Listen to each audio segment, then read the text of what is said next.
け翼。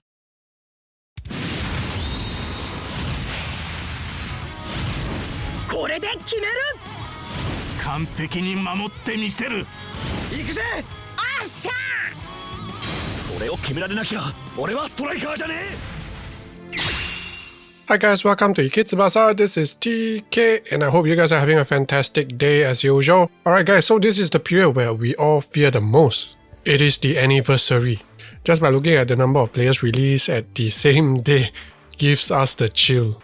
So today we will start with the Japanese banner featuring Tsubasa, Genzo, Ken, Real Ishizaki and the paid banner Hyuga as well. Alright, let's get started. If not, this video is going to take like 30 minutes. Let's go, Ike! Tsubasa Ozora, genius who enjoys the game, is an agility-type Japanese player that captains the Japanese Olympic team during the Rising Sun arc. You can view him either as a defensive or attacking midfielder. It is quite rare for Tsubasa to be playable in other positions beside attacking midfielder. Tsubasa comes with a single bond providing 4.5% stats for his team with 2 or more toughness type non-Japanese players. Easy requirements and massive bond percentage. A respectable 20% stats bonus during full power makes him mighty strong and excellent in most areas when it is active. A lovely 10% self-shield and a 80% auto-intercept chance completes his hidden ability set. It comes with an enhanced type of super solidarity for agility type Japanese players. The entire team gets a 23% stats boost as long as you have 5 or more players belonging to the mentioned player type. His passive is not new but very highly rated. Chance Maker allows you to adjust the position of one player within a certain range when passing the ball during a matchup. His main skill is an awesome looking shot that is dedicated to the 40th anniversary of the manga. Drive Shot 40th anniversary version is capped at a whopping 500 momentum that costs 510 stamina. It comes with 2 special effects, blows away up to 1 player and no distant decay. Tsubasa's stats allocation is a cut above most gacha players and pretty much on par with Dreamfest and Dream Collection players with a total of over 68k stats. Other than his weaker tackle, everything else is superb. Tsubasa will be covering a lot of ground with his insane 8.4k speed, and his high stamina pool will fuel his special moves when he gets there. Do note that Tsubasa is good at both low and high ball, granting him an additional 12.5% stats for all area actions. Go with the first limit break if you are playing Tsubasa as an attacking midfielder and second limit break if you are playing him as a defensive midfielder. Boundary breaking Tsubasa is really worthwhile, and since he excels in almost everything, we suggest boundary breaking him at least twice to open up 2 more skill slots for him. As for his skill build, load him up accordingly to your playstyle. The general rule of thumb is to throw the best S-rank skills that you have access to. Our reference build is meant for attacking and scoring. Now onto our opinion. Here comes the second player with Chance Maker. But did you expect it to be another Tsubasa? It was actually rather clear to us that the next OP Tsubasa will need to at least come with Chance Maker for it to be worthwhile considering over the Super Dreamfest version. And this Rising Sun version does not disappoint. With the Shining Enhanced team skill and the Mega Bond, there's a good case to use him if you manage to get him. With that said, at least he doesn't completely kill off Super Dreamfest Tsubasa if you disregard the team skill. Genzo Wakabayashi, world's best goalkeeper, is a toughness type Japanese goalkeeper that defends the goal for the Japanese Olympic team during the Rising Sun arc. Genzo comes with a single 3.5% stats bonus bond for his team. It is easily activated with just 2 or more skill type non-Japanese players. He also comes with 2 types of debuff reduction, resisting up to 13.5% for himself and 3.5% for his team. He is also stronger by 12% during full power football thanks to his pedal to the metal.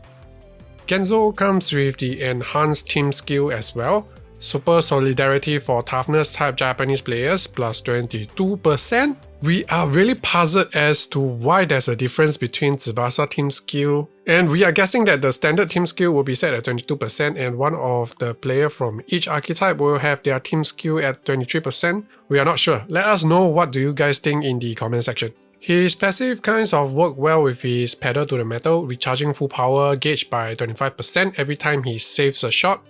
We don't really find it useful on goalkeepers when compared with outfield players though. But at the same time, it will also discourage his opponents from spamming shots from distance. His main skill is yet another awesome looking 40th anniversary team animation catch. SGGK catch, 40th anniversary version, capped at 510 momentum and cost 20 stamina lesser than perfect SGGK catch. Genzo's amazing base catch is supported with ample physical stats. To top the cherry off, he has over 1.1k stamina, so it is possible to use his main skill for 3 times without full power and potentially more since he generates full power. Textbook limit break for goalkeepers, so just go with the full catch build. As for his skill build, Z equals to SGGK is recommended, JSGGK to save some stamina for weaker S rank shots, and fill up the rest with the other catches you have available.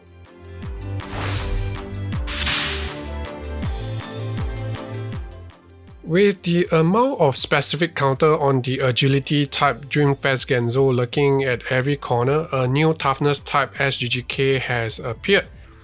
This Genzo is a decent goalkeeper who plays around the full power gauge, both generating and benefiting from it. He comes with decent bonds and quite a bit of shield as well, debuff reduction I mean. So during full power he is as strong as the agility type Dreamfest version, and outside of full power he's actually stronger than Xeno against non-forwards. Ken Wakashimazu, Warrior's Heart in the Short, is a skill type Japanese forward that plays for the All Japan Olympic team. Ken is usually a goalkeeper, and it was announced that a goalkeeper version of him will be released during this anniversary. Ken provides a 3.5% stats bonus for his team as long as there are 2 or more agility type non-Japanese players. Once again, really easy to activate. Similar to Genzo, he comes with 2 types of debuff reduction and offers the same for himself and his team. Lastly, an 80% chance to receive a high ball within the penalty box. 80% might sound high, but it can be frustrating at times when RNG messes with you. Ken comes with a 23% super solidarity team skill for skill type Japanese players. Very valuable since this is the new standard. His passive grants him 20% stats bonus when inside the penalty area, great for a post player like him.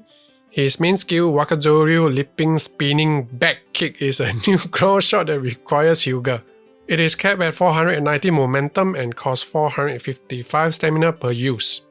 Unfortunately, it doesn't come with any special effects. Ken also comes default with Ultimate Wakadoryu Reverse Area Topspin Kick, his strongest header, so you don't need the other limited version for it.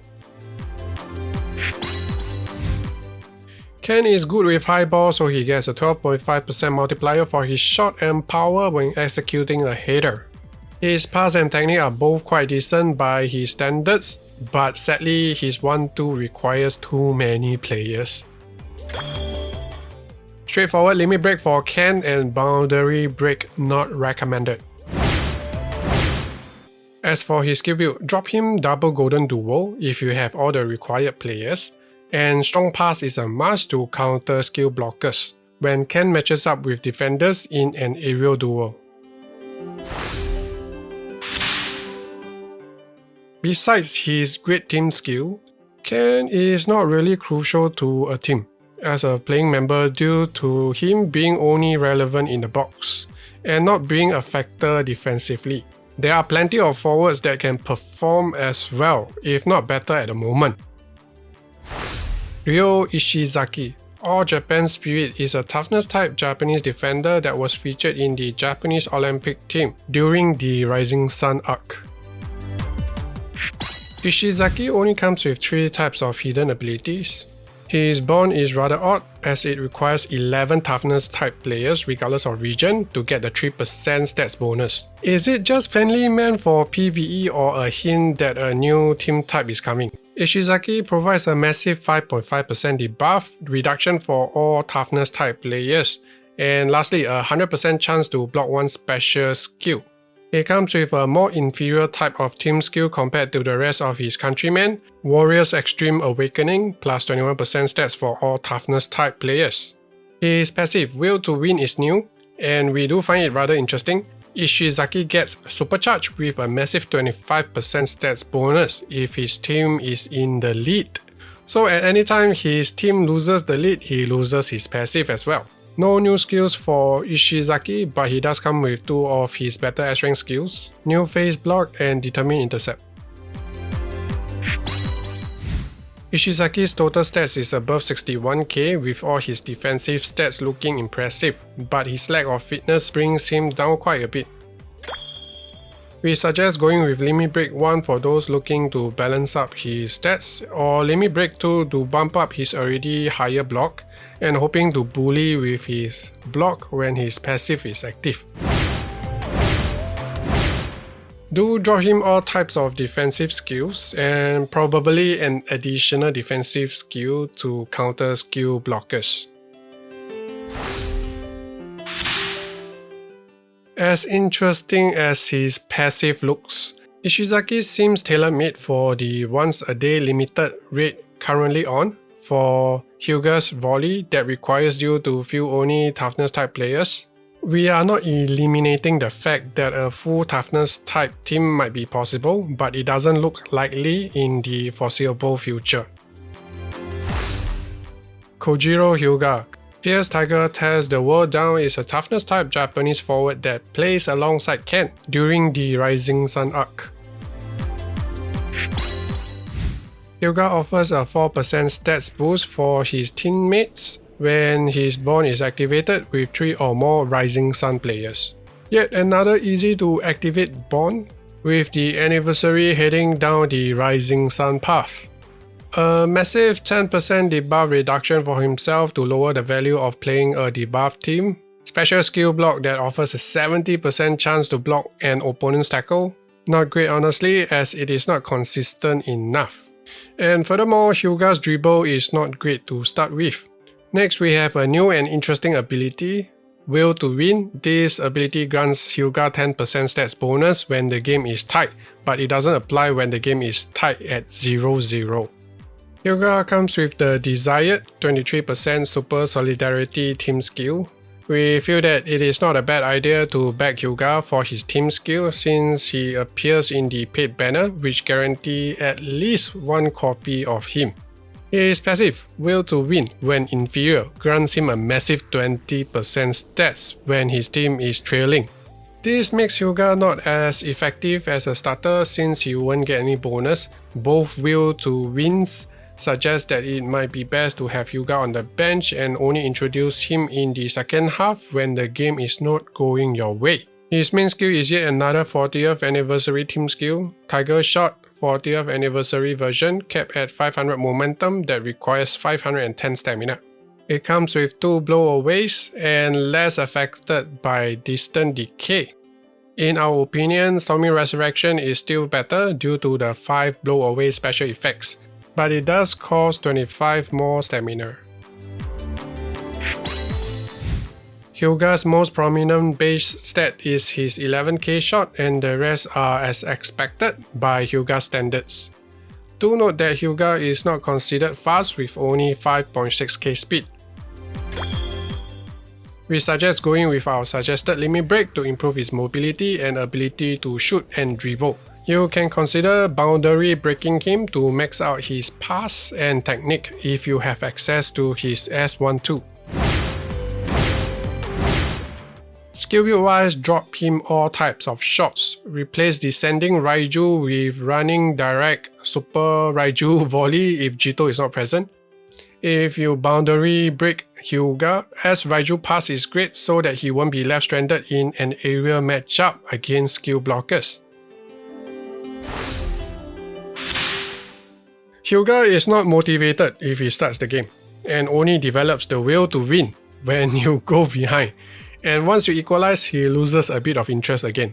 That actually limits his full potential when compared to other more straightforward striking options out there. But as previously mentioned, he can be a potent weapon to have on the bench. Special thanks to all our members on Patreon and YouTube. You guys are awesome. Your support is very much appreciated and motivates us a lot. It's the main reason why we have been keeping the channel running, making videos for everyone. So once again, thank you. Alright guys, do check out ways to support us or at least take a look. Links provided in the video description. Check out our videos listed here by YouTube. Subscribe if you have not. Leave a like if you enjoyed the video, it helps a lot. Thank you so much for watching. Hope you guys have a nice one. I will see you guys next time. And may the gacha god bless us all.